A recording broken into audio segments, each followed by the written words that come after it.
Hello friends, I wanted to come to you again today and piggyback off of what I shared with you yesterday. So if you haven't watched my video from yesterday, I encourage you to go do that so that you can kind of get up to date on a few things that I'm going to lead into today. So yesterday, just in summary, I talked about how with your children, when their behavior is either good or bad, that the behavior of your child is a direct reflection of what's going on inside of their heart. Really big, important thing to remember when we're parenting, because we always look at behavior as parents. We want our kids to behave properly. We want them to talk nicely. We want them to present us well as their parent. And yet we need to debunk that should be our focus. It should not be our focus. And our focus as parents should be about the heart of our children. So that is kind of what I talked on yesterday. Again, you can go watch that if you'd like. But in that video, I gave an example of, let's say your child is lying to you. And I encouraged you to take a step and to sit down with your child and ask the questions about, why is this happening? What's going on in their heart that they would have something in their mind to lead them to lying in the first place? And I encouraged you to stop and just listen to their answer. And those things are the first place to start. And today I want to just kind of give you a couple more steps of what to do after that. So let's just say you've sat down, you've had this conversation where you've just kind of open the door for them to share with you what's going on in their mind and in their heart. And they might say something like, I don't know. They might literally say, I don't know why I'm lying, which again is fine and it's okay. Their answer can be completely wrong. It can be completely doesn't make sense. It might just be totally out there, and that's okay, because the point is you are making a connection with your child. And the behavior, again, is a byproduct of what's going on inside. So once you've allowed this space to let them talk and hear from them what's going on, even if they're not able to articulate exactly what's going on, some kids will have the answer right away, and some kids might fumble through that, especially if this is some of your first time doing this type of exercise. So be patient with the process.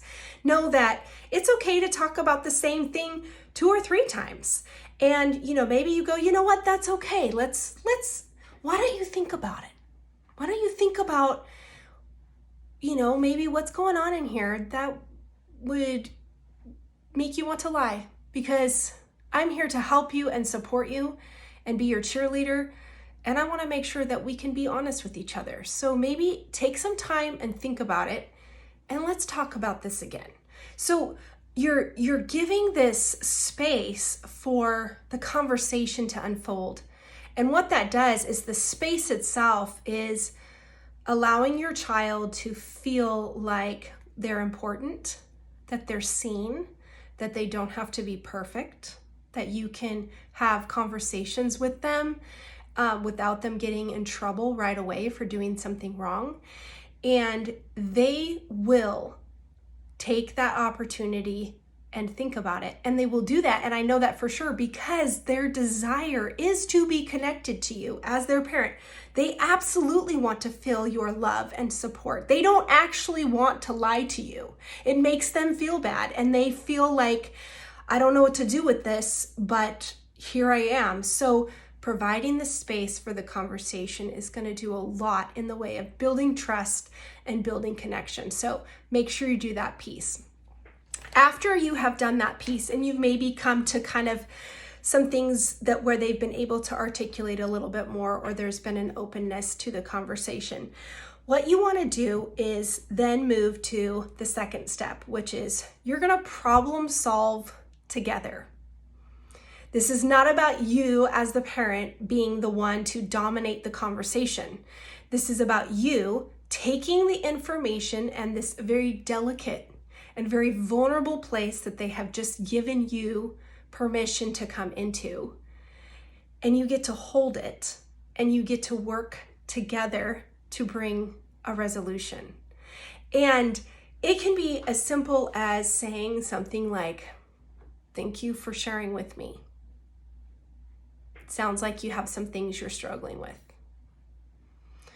What do you think would be a good way to work through this?" And then you do the repeat. You pause, you listen, and you acknowledge what they're saying. Another type of question you could ask is, "Okay, thank you for sharing with me. I really appreciate you telling me the truth about why you're struggling. We all know it's probably not a good idea to lie. So how can we work together? What is it that you need to feel like you can tell the truth and you can speak truth?" Listen, validate what they say. So that's going to do a couple of things. One, it's also another layer of building trust. You are allowing them to participate in the conversation, which means their defenses are going to go down, and it's going to build some trust that you are a safe person. You are promoting that you, as the parent, are safe. They can come to you and they can sit and talk to you and tell you the things on their mind and in their heart without you getting mad, upset, and having some sort of punishment that follows right behind it. So you're breaking down that, message of, "I'm kind of afraid of my parent." Instead, you're opening up a window for them to feel like, "Oh, I actually want to go there. I actually want to talk to my mom. I want to talk to my dad." And so you're creating a foundation of, "Oh, this feels good to me." And it really doesn't matter how old your child is. This is a principle that works across the board.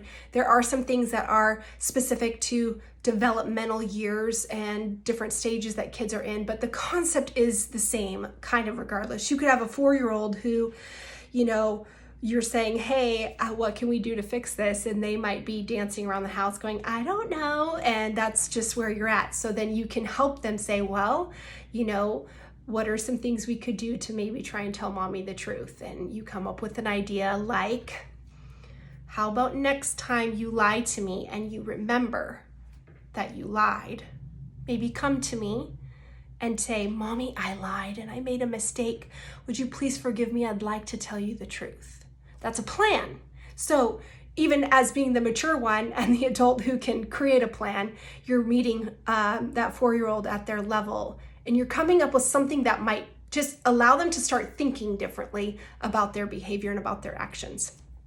And then if you have like a 12 or 13-year-old, they're pretty darn intelligent at that point and really should be able to, the two of you can come together and articulate a plan that will feel good to your child and feel good to you. And so, and then the last thing that this does when you're working together to problem solve a behavioral issue, because again, the behavior is a byproduct of the heart. And what you've done is you've opened up this window to their heart to feel heard and feel seen, which is what the conversation does. And then you're leading into problem solving to actually help bring some awareness that the behavior is not really great. So what can we do to fix that? And but you are allowing them to be a part of the process, like I mentioned, and that is giving your child some sense of autonomy, which is crucial because it feels good when we own ourselves. And if somebody out there is just telling me, "Oh, I should do something or I shouldn't do something," well, that's nice, but I don't really care what they have to say. I'm going to move from a place of selfishness, and your kids are no different. And so you get to partner with them, which is going to allow them to participate for themselves. And it gives them a place of self-awareness. It gives them a place of being accountable for their actions. It gives them a sense of autonomy. And these types of things make us feel good on the inside. So that's what I want to leave you with today. I hope that's helpful. I kind of went to bed last night thinking I should do another video and kind of do the latter part of walking you through the whole steps of what this might look like from, hey, we have a behavioral problem of lying, but really it's a heart issue. let's address the heart issue, and that will lead us into the ability to address the behavior issue. So I hope you are having a wonderful evening. I know it's beautiful and sunny where I am, and I hope it's beautiful and sunny where you are too. Okay, we'll talk soon. Bye-bye.